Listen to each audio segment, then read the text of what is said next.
Journée. Aujourd'hui, relève-toi. La parole de Dieu nous dit ceci, 7 fois le juste tombe et Dieu le relève. Et je crois que notre Dieu nous donne cette capacité à nous relever. Mais le verset dit également que nous tombons. 7 fois le juste tombe. Donc il arrive également qu'en tant que juste, nous puissions tomber. Ce n'est pas réservé uniquement à des gens qui font le mal, c'est réservé aussi aux justes, aux personnes qui marchent avec intégrité, avec loyauté. Il arrive parfois que la vie nous jette à terre, il arrive parfois que les épreuves viennent nous crocheter les jambes et nous nous retrouvons à plat ventre au sol. Et je crois que quand nous vivons des temps difficiles, nous pouvons nous tourner vers le Seigneur parce que le Seigneur lui-même a eu besoin à un moment donné de sa vie d'être encouragé et d'être relevé. Lorsque Jésus, l'épreuve a été extrêmement difficile, après la flagellation, il s'est retrouvé à marcher sur ce chemin de croix, sur la Via Dolorosa, et il était tellement exténué qu'on a demandé à un homme qui s'appelle Simon de Cyrène de porter la croix de Jésus. Et parfois, il y a cette réalité, c'est arrivé à Jésus, il s'est retrouvé à trébucher, on l'a aidé à porter sa croix.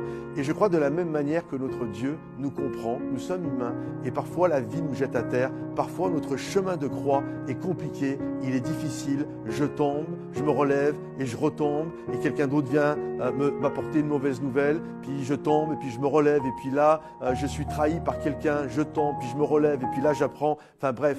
Vous comprenez ce que je veux dire? C'est compliqué parfois, mais je crois que nous pouvons nous tourner vers Jésus parce qu'il est celui qui nous relève. 7 fois, le juste tombe et Dieu le relève toujours. Alors si tu es tombé 7 fois, relève-toi une 8e fois. Tu n'es pas un cas désespéré pour Dieu. En fait, ta force, c'est ta persévérance. Ta force, c'est de dire, ok, la vie frappe fort, mais je décide de continuer d'avancer. Et regardez un enfant. Alors vous vous souvenez pas, moi je me souviens pas quand j'avais tout juste 1 an, mais si vous avez des enfants ou si vous avez vu des enfants qui ont appris à marcher à côté de vous, ben ils sont tombés, puis ils se sont levés, et ils sont retombés, puis ils se sont relevés, et puis à un moment donné ils ont réussi à marcher. Et je crois que c'est exactement pareil pour nous. Ne vous découragez pas. À un moment donné, tu vas réussir à marcher. Tu tombes. T'es tombé 7 fois, relève-toi une 8e fois. T'es tombé 9 fois, relève-toi une 10e fois.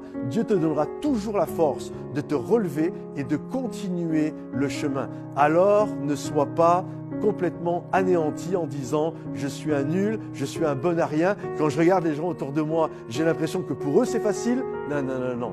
Il y a des choses que tu vois, puis il y a des choses que tu ne vois pas. Tout le monde trébuche. Tout le monde connaît des moments difficiles. J'ai commencé ce starter en vous parlant de Jésus qui a eu besoin d'un Simon de Cyrène. Donc si Jésus a eu besoin de quelqu'un qui l'a aidé parce que justement c'était compliqué, ça va être compliqué pour chacun d'entre nous.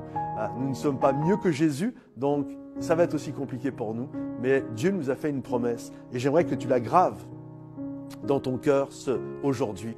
Tu peux tomber 7 fois, Dieu te relèvera toujours.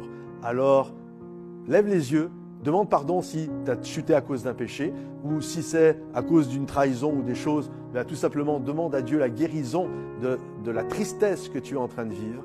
Et je crois de tout mon cœur que Dieu va te relever, qu'il va te remettre sur le chemin de la vie afin que tu vives tout ce qu'il a prévu pour toi. Que Dieu te bénisse, que Dieu t'encourage. Pense à liker cette vidéo, la partager, la commenter et rendez-vous sur momentumsansfrontières.com. À bientôt. Bye bye.